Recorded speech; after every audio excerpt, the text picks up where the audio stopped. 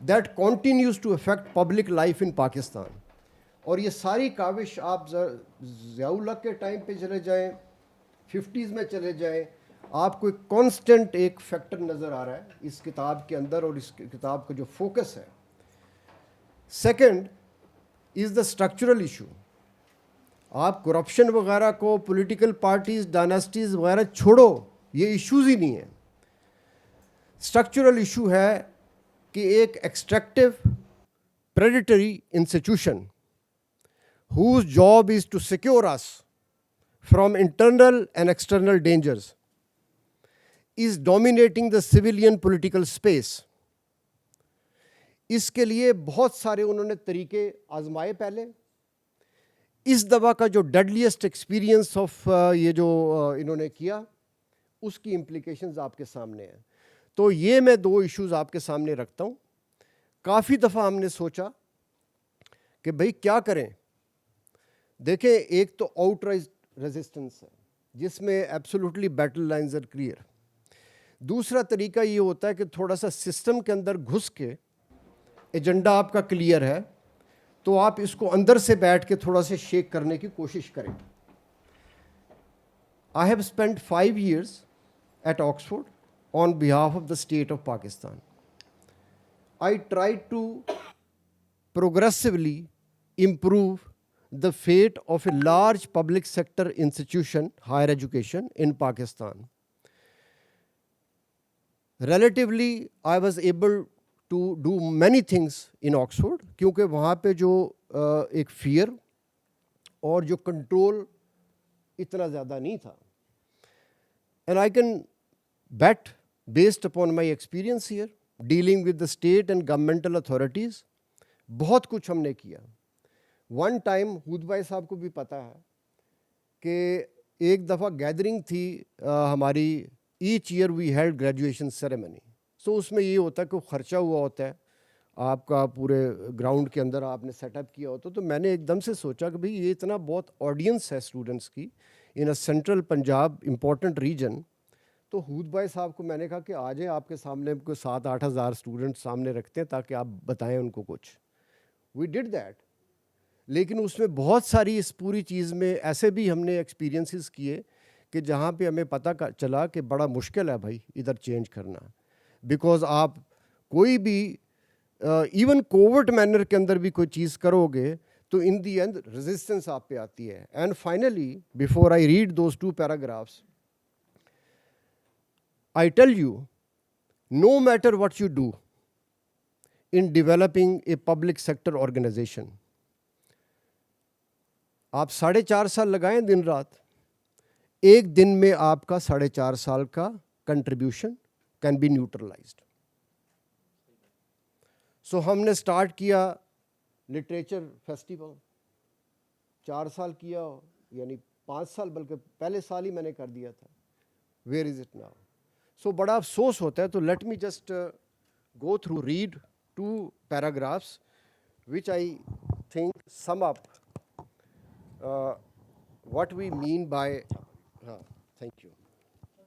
یہ ہے جی ناظر صاحب جب اپنا ڈسکرائب کر رہے ہیں نا کہ a holistic meaning of literature, resistance literature, he says asking questions about established traditions, inquiring into the causes of injustices, voicing concerns against the presumed authenticity of dominant narratives, questioning the official version of history, wondering about the failures of self-righteous political organs and state institutions, challenging discriminations on the basis of caste, color, community, congenital condition or creed is resistance. And then writing all that in the form of articles, biographies, columns, fiction, interviews, personal histories and observations, poetry and even travelogues is resistance literature. Of course, a narrow definition of literature include only fiction and poetry. And about patriotism, if at all, should be about loving people, trying to address their concerns and solving their problems. It should also be about fulfilling people's needs and respecting their rights. It should be applied to all common people, regardless of their caste, color, creed, capacity, and even country. It should be about treating all people with dignity. It should not be ideologies, including patriotism. Reading all schools of thought with a critical eye is imperative to develop an objective perspective, well as much as possible, given one's own subjectivities. Thank you very much.